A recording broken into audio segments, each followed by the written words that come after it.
Okay, so first things first, we need to head to the petrol station, fill this thing to the absolute brim, and then we can start to do our little bit of a test.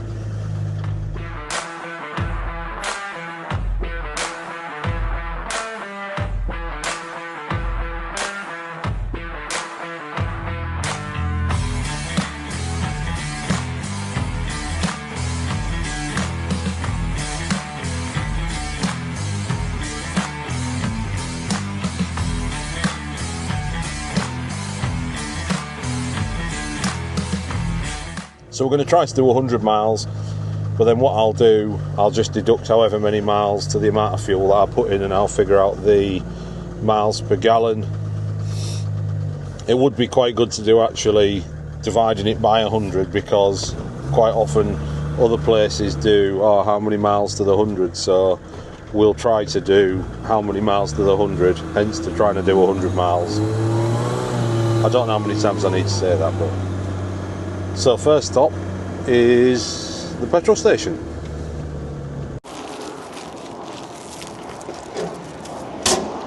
So what I'm going to do is I'm going to double check that this is absolutely filled to the brim.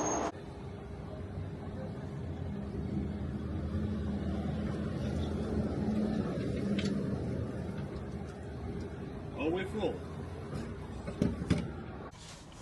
Well, that's just filled up, 65 litres.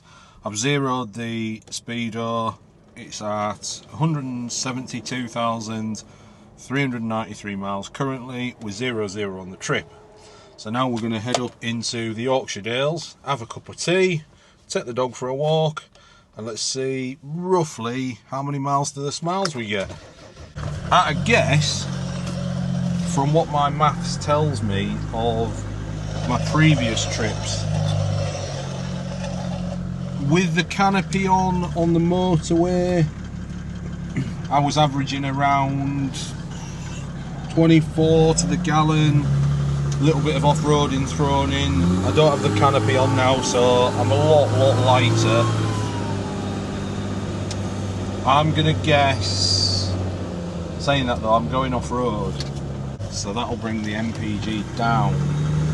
You guys make a comment down below and watch this till the end, and we'll see how many miles to the smiles we get.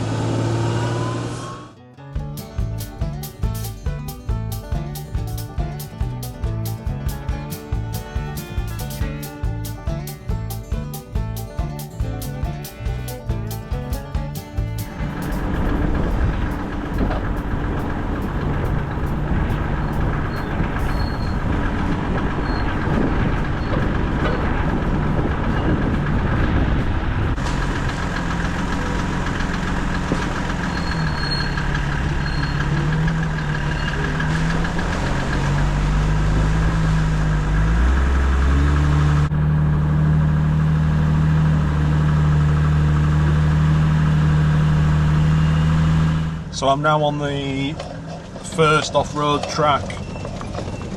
It's not really a tough one, it's a little bit rough on the surface. It might seem a lot rougher in this car because I've got two sets of springs for the back of this car, one for when it's loaded, one for when it's unloaded. I've got hydraulic bump stops in the back, so I can't put airbags in. However, I'm planning to change that to the bump stop on the outside so I can run airbags, because changing the springs is a bit of a pain in the ass. But anyway, you can see the type of things that I'm driving through on the way here. So your average B roads, up and down, not particularly MPG friendly.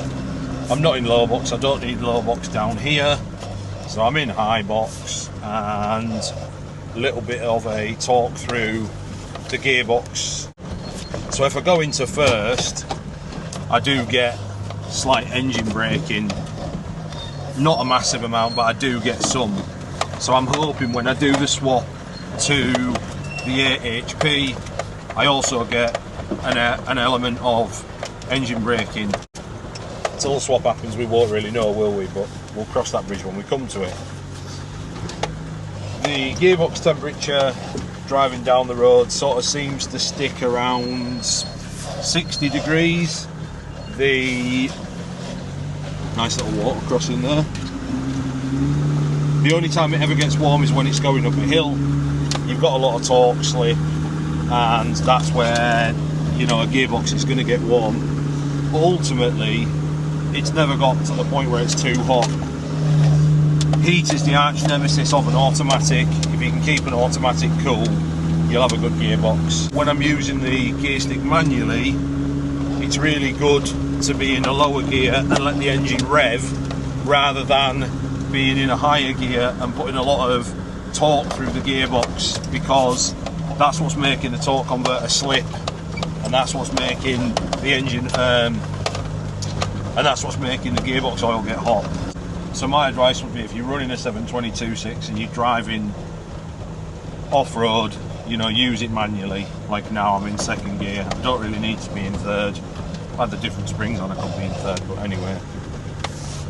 The other thing I want to touch base on is nothing to do with the gearbox, but water temperatures. Like my cooling, I've got a Madman gauge on the dashboard and it's showing me all the time what my water temperature is doing, and I can tell you now it's 80 degrees. I'm going up a bit of an incline here, the car's working, and the way that my water cooling system works, I've got two fans. I've got one that's working off a thermos switch, and then I've got a second one that's just on a button to my side. So if I was doing a long drag, I can have that fan going constantly even after the engine's cooled down. Now, one thing I would say about fans as well is there's a lot of difference in fans. A SPAL fan isn't just a SPAL fan. You need to check the CFM of the SPAL fan, because the CFM is the amount of air that it's shifting to keep your cooling system cool. If you go for a smaller one, you're just not shifting the air.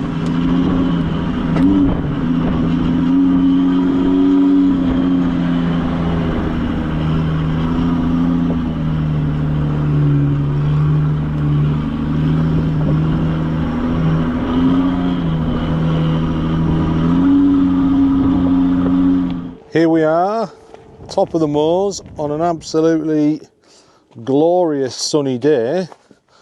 In the background there, you can see a fire going on. Can I get it? On the horizon. What do you think? Absolutely stunning day to be out and about. So let's keep going. Put the drone up and I'll show you exactly where we are.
Really nice, glorious place to be, this in Yorkshire. If you ever get up this way, it's well worth a visit. Next place that we're going is up Deadman's Hill.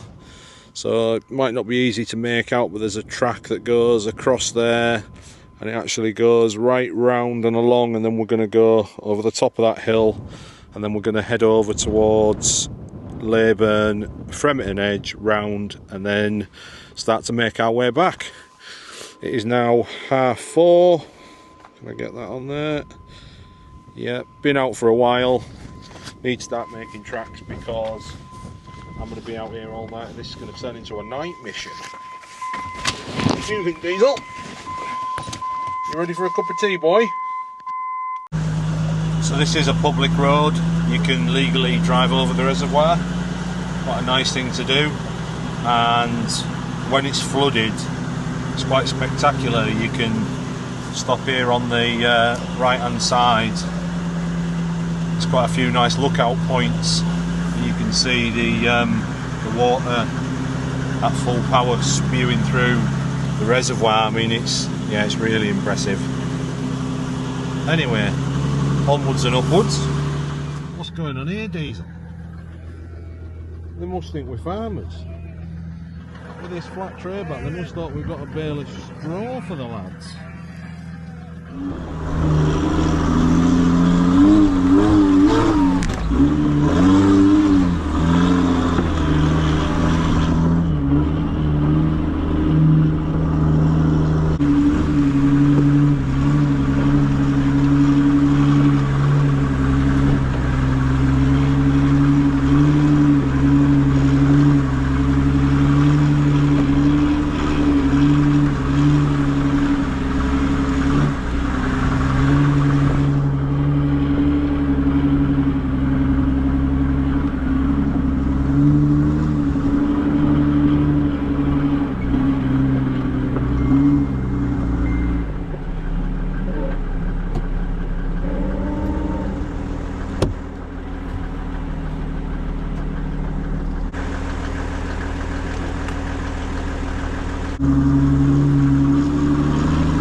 Driving off-road now for quite a while. I'll spin the camera around and you can see where we are. So nicely on the top of the Yorkshire Dales.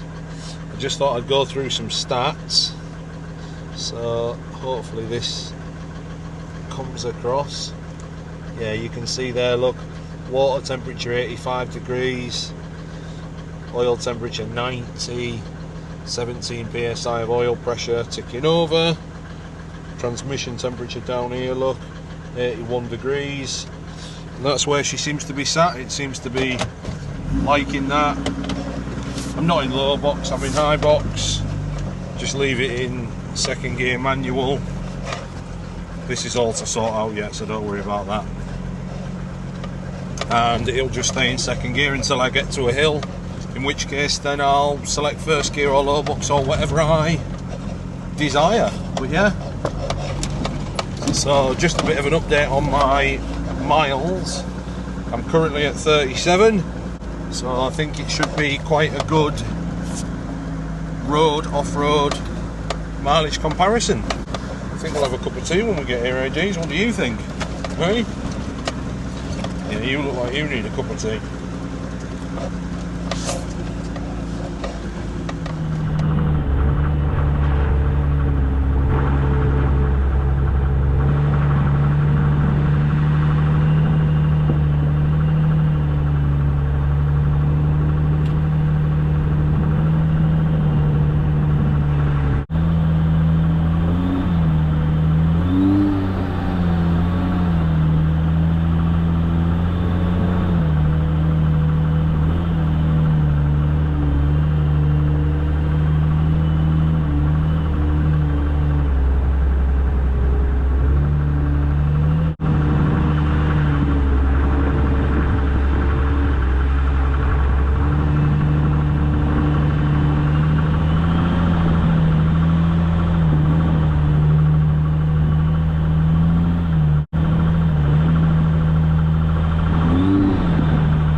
We've made it up to 60 miles and it's 6:30 at night. I'm at the top of Fremerton Edge. You can see behind me the glorious Yorkshire Dales and the K2 shop truck. I have to say, them yellow Baja Designs lights are absolutely brilliant. The thing I found with the white LEDs is, as long as you didn't shine them at street signs, they were brilliant, but the minute you shine them at street signs, they give you that much glare back.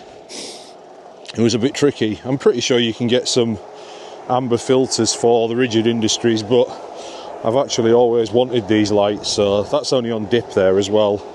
They're a hell of a lot brighter when they're on main beam. But so far so good. 60 miles in the bag. Let's get down off here and start to make our way back.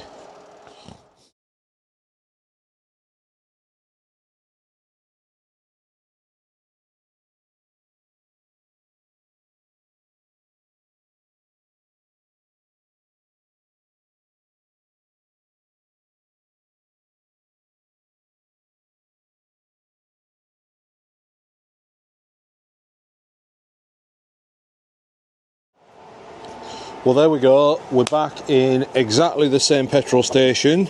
It is 9:15 at night. I have stopped for something to eat. Let's fill this thing up and we'll see how many miles to the gallon we got.